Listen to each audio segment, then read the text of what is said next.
The day she told me she was waiting for a man who may never come was the day I knew this bus stop would never be normal again. Her eyes did not beg me, her voice did not shake, but the way she said it made my chest tight, like something heavy sat there and refused to move. That was not the first day I saw her. I'm Musa, a bus conductor at Ojuelik Bar. Every day is noise, sweat, shouting, fighting, begging for change, dragging passengers by their arms, running after buses. Life moves fast here. If you slow down, you lose money. But this woman slowed everything down. I first noticed her one Monday morning. It was still early. The sun had not yet become wicked. I was shouting "Yaba, Yaba, Yaba" when I saw her sitting on the bench. She sat straight, both feet on the ground, handbag on her lap. She looked like someone ready to stand up any moment. I thought she was waiting for a bus. By afternoon, she was still there. I watched her as buses came in. Each time a bus stopped, she lifted her head. Her eyes moved from face to face as people came down. When the last person stepped down and it was not who she was looking for, her shoulders dropped small, like air leaving a tire. She did not cry. She did not complain. She just waited. The next day she came again, earlier than yesterday. The third day people began to talk. Some said she was mad. Some said she was waiting for money. One woman selling groundnuts said maybe her child ran away. But me, I kept watching her. Mad people do not wait like that. Mad people do not hope quietly. On the fourth day, rain fell, heavy rain. We all ran for cover. Drivers cursed, passengers shouted, but she did not run. She only moved closer under the shed and hugged her bag like it was a child. That was when I knew I had to talk to her. But before I could, something else happened. One conductor from another park shouted at her to stand up or leave. He said she was blocking space for passengers. She looked up at him and said sorry in a soft voice and shifted small. That was all. The man walked away confused, like he expected trouble and met peace instead. That night, when work was done and the sky turned dark, I gave her sachet water. My mouth opened before my head could stop it. "Madam, you've been here since morning. You never enter bus. Who are you waiting for?" She looked at me for a long time. Her eyes were red but dry. Then she spoke. She said she was waiting for her husband. That was the moment that pulled me in. That was the moment this bench stopped being just concrete. That was when I knew this story did not start today. It started long before I ever shouted "Yaba" at this bus stop. After she said she was waiting for her husband, the bus stop went quiet for me, even though noise was still everywhere. Engines were still shouting. Conductors were still dragging people. But inside my head, everything slowed down. I asked her when he left. She did not answer fast. She pressed her handbag closer to her chest like she was making sure something inside it was still there. Then she said it was many years ago, the kind of years that change a person's face without asking permission. She said they had an argument that started from nothing, food that got cold, words that were too sharp, pride that refused to bend. That evening, he picked a small bag and said he was going to clear his head. He told her he would be back by bus. He said this same Ojuelba was the place he would pass. I asked her why she believed him. She said because that was the last promise he ever made to her. She told me she waited at home at first. Every evening she cooked his favorite food.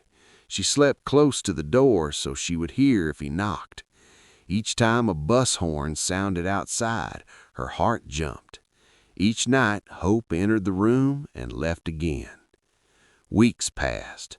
Neighbors came with advice. Some told her to forget him. Some said men always return. One woman said she saw him with another woman. Another said he traveled far away. All the stories were loud. None of them were sure. One day, someone told her if he ever came back, he would pass through this bus stop. That was when the waiting changed shape. She moved it from the house to the road. She said the first day she came, she sat from morning till evening. She was afraid to blink. She feared if she looked away, he would step down and leave again. When night came and he did not show, she cried for the first time since he left. But she came back the next day. As she talked, buses kept coming and going. Each time a bus stopped, she paused her story. Her eyes lifted. Her hope stood up. When the bus left, her voice continued, softer. She said after 1 year, people stopped asking her questions. After 2 years, they stopped greeting her. After 3 years, they started avoiding her, like waiting was a sickness that could spread. I asked her if she ever got tired. She looked at me like I asked her if breathing ever got tired. She said if she stopped coming and he came, that would be the end of her life. She said waiting was painful, but regret was worse. I noticed then that her bag was old and worn. The handle was broken and tied with rope. I asked her what she kept inside it. She opened it small and showed me. Inside was a folded wrapper faded with time and a small photo. A man and a woman smiling like tomorrow was sure. She closed the bag quickly like she showed me too much. That day I did not rush passengers. I missed small money. My head was full. I began to wonder how many people pass this bus stop carrying stories like this, heavy stories that do not make noise. When my last bus left that evening, she was still there, sitting straight, eyes forward, waiting for a promise that refused to die. After that day, I began to notice her more than my own work. I started counting her waiting the way some people count money. Morning till night, sun to rain, noise to silence. She was always there. Other conductors started teasing me. They said I had found a new wife at the bus stop. I laughed with them, but inside me something was not laughing. Something was worrying. One afternoon, a young man came down from a bus and looked at her face too long. She noticed and stood up fast. Her hands shook as she held her bag. For one small second, hope covered her face like light. Then the man passed her and walked away. She sat back down slowly, like someone who'd lost strength in her legs. That was the first time I saw waiting hurt her in public. People started reacting to her presence in different ways. Some passengers gave her food. Some shook their heads and said life is hard. Some mocked her.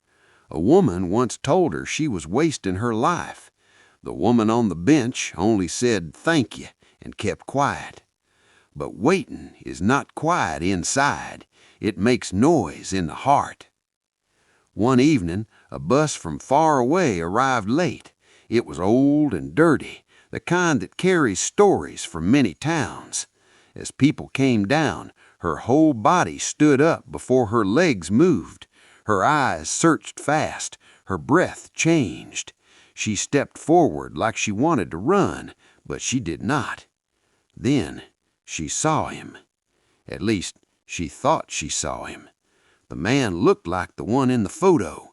Same height, same walk. Even his left hand moved the same way. She called his name. Her voice came out rough, like it had not been used for years. The man turned. He was not him. Her face broke in a way I cannot forget. Not loud, not dramatic. It was like something inside her cracked without sound. She staggered and held the bench to stop herself from falling. People watched. Nobody moved. I ran to her. I asked if she was okay. She nodded, but tears rolled down her face like they had been waiting for permission. That night, She did not leave early like she sometimes did. She stayed until the last bus left. The bench was cold. The road was almost empty. She still waited. I sat close to her. I told her this waiting was killing her small by small. I told her some people do not come back. I told her life can still move. She looked at me and said she knew. She said every morning she wakes up and tells herself today might be the day she stops coming. Then she reaches this bus stop and sits down again. She said hope is not kind. It keeps you alive and hurts you at the same time. From that day, I started fearing the buses. Each one carried power over her heart. Each arrival could heal her or break her again. And I began to fear something else, too.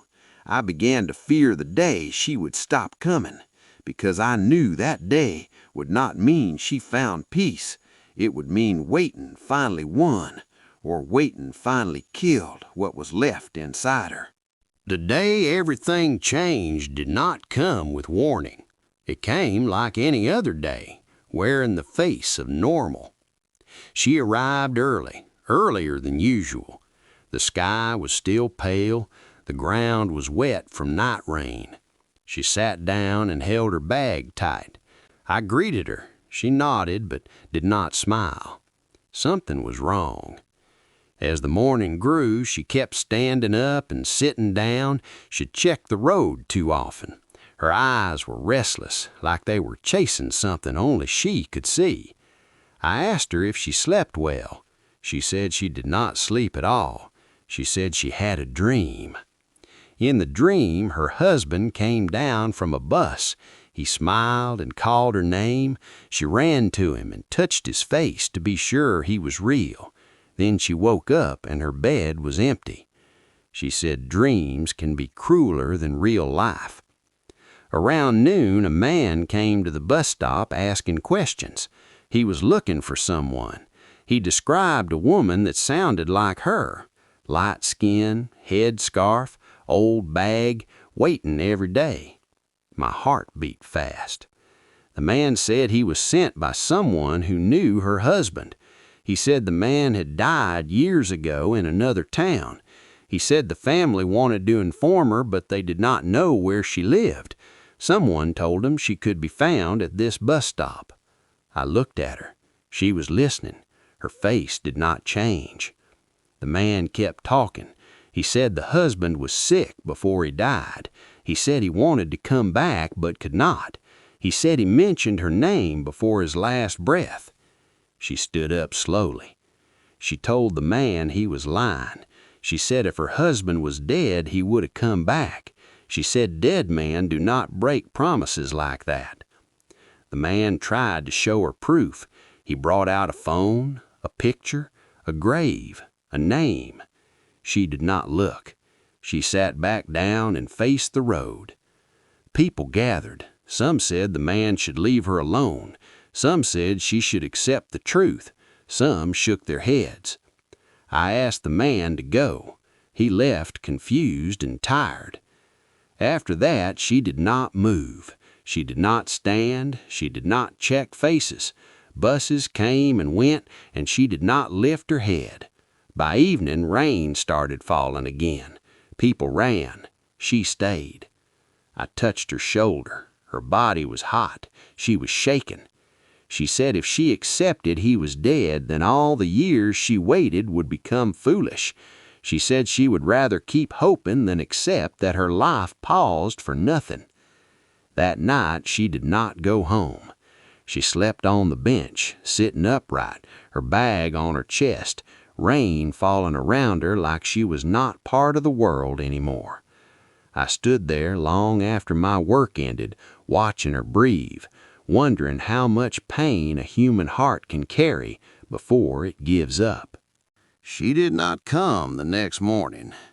At first I was not worried. I told myself maybe she went home to rest.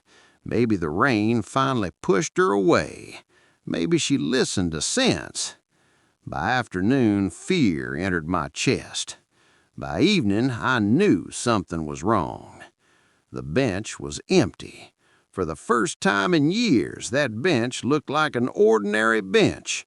No bag, no folded wrapper, no woman sitting straight like she was waiting for the world to change its mind. The next day, she still did not come. I asked the groundnut woman. She said she had not seen her. I asked other conductors. Nobody knew anything. The bus stop felt strange, like a mouth missing one tooth. Noise was still there, but something important was gone. On the third day, an old woman came looking for me. She said she was sent by a neighbor.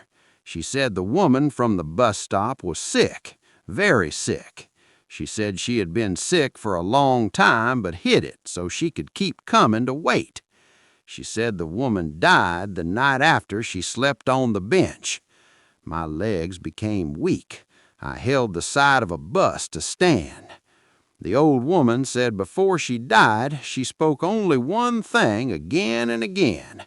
She said, "If he comes back, tell him I waited." She said the woman asked that her bag be taken back to the bus stop. She said the bench was the only place that felt like home to her anymore. I followed the old woman to a small room behind a long compound. The room was quiet, too quiet. Her mat was there, her slippers were there, but she was not. They gave me her bag. It felt heavier than before. I took it to the bus stop that evening. I sat on the bench for the first time. I opened the bag slowly. Inside was the wrapper I had seen before. The photo was there. Her smile was still young inside it. There was also a paper, folded many times. It said, "If he ever comes back, tell him I waited. Tell him I did not marry again. Tell him I did not forget. Tell him I sat here every day because love refused to let me stop waiting." That night a bus arrived late, very late. A tired man came down from it. He looked around confused. He asked if this was Ojalegba. My heart jumped, but the man was a stranger. The bench stayed empty. Days passed, weeks passed. People forgot her. New people came. New stories replaced old ones. But me, I never forgot. Sometimes when a bus stops and someone steps down slowly, my heart still jumps small. Sometimes I still look at the bench by mistake. Waiting did not bring her husband back, but it showed me something I cannot forget. Some people do not wait because they are weak.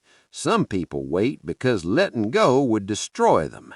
And every evening when work ends, I look at that bench and remember a woman who sat there every day, not because she believed he would surely come, but because love refused to let her stop waiting.